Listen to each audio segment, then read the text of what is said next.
Shabbat Shalom. I'm Cantor David Proser from Kempsville Conservative Synagogue, Kehillat Bet HaMidrash in Virginia Beach, Virginia. And this is our Torah portion commentary for Shabbat of Saturday, July 31st, 2021, corresponding to the 22nd day of Menachem Av in the year 5781 in the Hebrew calendar. We thank Rabbi Joseph Prauser, Rabbi Michael Gold, Rabbi Avram Kogan, Rabbi Mordechai Silverstein, and the United Synagogue Torah Spark series for their various teachings and publications on this week's Torah portion. This Shabbat, July 31, we read the Parsha of Eikev, the third Parsha in the book of Devarim, which begins on page 1037 of the Eitz Chaim Chumash and page 780 of the Hertz. The Parsha opens with Moshe nearing the end of his stewardship of the people, continuing to address the Israelites. He gives an elaborate description of the blessings and rewards that will be forthcoming when Israel is faithful to its covenant with God.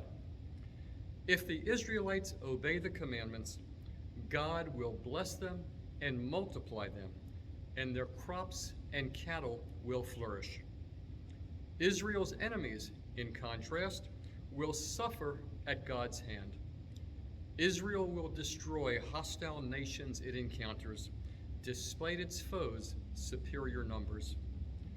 In doing so, Israel is further instructed that it must destroy all idolatrous images and abhorrent things. They must not be taken as booty or used in any way, lest they lead to idolatrous behavior among the Israelites themselves. The hardships of the wilderness period, the crucible in which the Israelite nation was founded and tested, are contrasted with the beauty and bounty of the promised land that awaits them. The final verse of the description of the land, when you have eaten your fill, give thanks to the Lord your God for the good land which he has given you, is the basis for the practice of Birkat Hamazon, the grace after meals. This obligatory expression of gratitude is expanded to a more general principle. Israel is warned not to forget God's beneficence in times of plenty. We are to remember that our well-being and prosperity, in fact, all of our achievements, are the results of God's blessings. Forgetting God will lead to punishment and destruction. Similarly, the Israelite conquest of Canaan, fulfilling God's assurance to the patriarchs, will be effected only through divine agency and providence, not on the basis of any virtue or power of the Israelites themselves. To emphasize this distinction, Moshe recalls Israel's long history of faithlessness and provocations throughout the wilderness period, beginning with their building the golden calf while he was up on Mount Sinai receiving the Aseret Dibrot, the Ten Commandments. After much supplication, God allowed Moshe to fashion a new set of tablets of the law to replace those he broke during the golden calf incident, and allowed the march to the promised land to continue. Israel's leader leaves no doubt as to his or God's expectation of the covenant people. What does the Lord your God demand of you? Only this: to revere the Lord your God, to walk only in his path, to love him, and to serve the Lord your God with all your heart and soul, keeping the Lord's commandments and laws, which I enjoin upon you this day for good. The first example provided of walking in God's paths is Israel's duty to treat strangers lovingly. Moshe further contrasts the dire consequences of disloyalty to God with the rewards awaiting God's faithful. He similarly contrasts the life the Israelites knew in Egypt with the particular blessings, natural and spiritual, awaiting them in the land of Israel. A land that the Lord your God looks after, a land on which the Lord your God always keeps his eye from year's beginning to year's end. These two themes are intimately linked. Conquest and possession of the land will be achieved only through fidelity to God's laws. The nexus between law and land is given final closing emphasis in a passage that is included in our daily liturgy as the second paragraph of the Shema. Israel is instructed in the rewards for obeying God's commandments and the punishment for forsaking them in agricultural terms, describing the abundance of rain versus withholding of rain, themes that will be very important to them when they farm the promised land.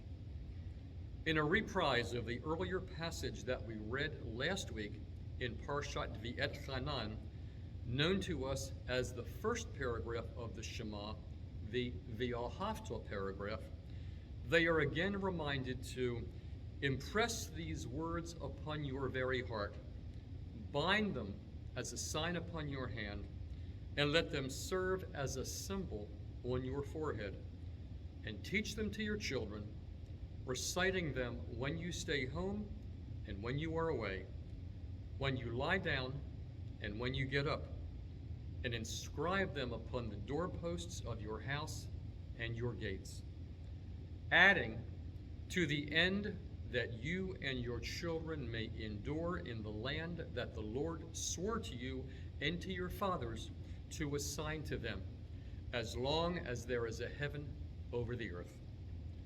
If the Israelites follow God's commandments, the people of the land will dread them, and they will conquer the territory God has promised to them.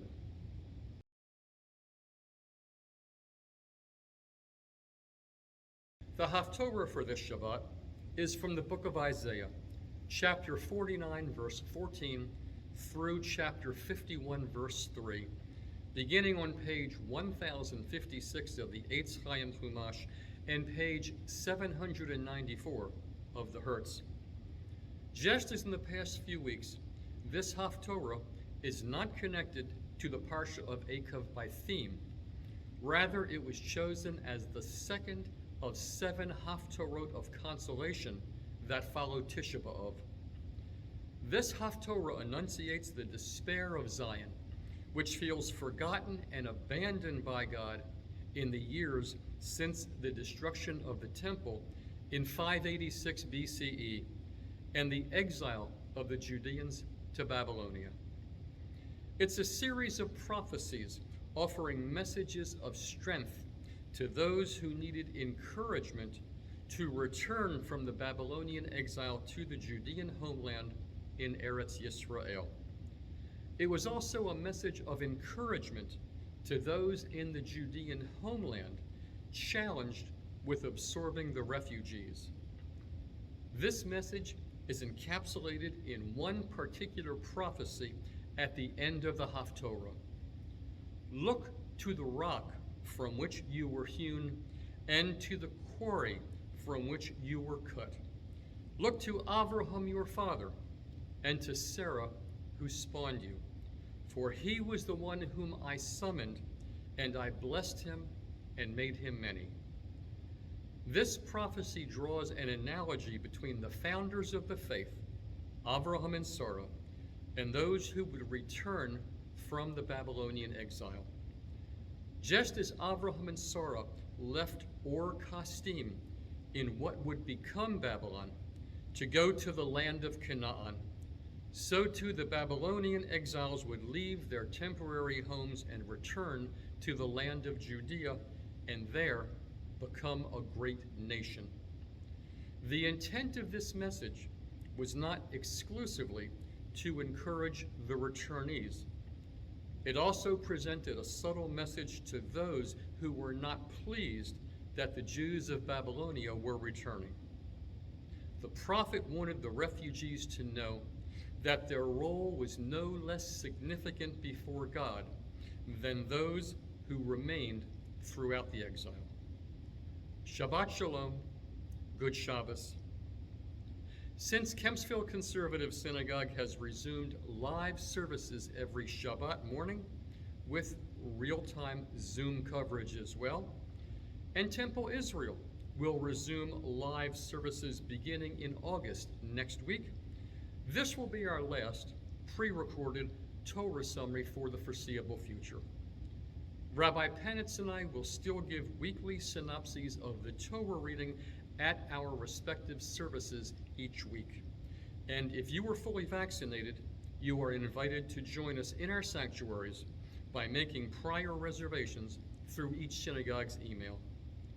Thank you for subscribing and for watching these weekly and Yom Tov Torah summaries these past months. We hope to see you in our sanctuaries or have you join us via Zoom for KBH or live stream for Temple Israel. Thank you again for watching. Shabbat Shalom, Good Shabbos.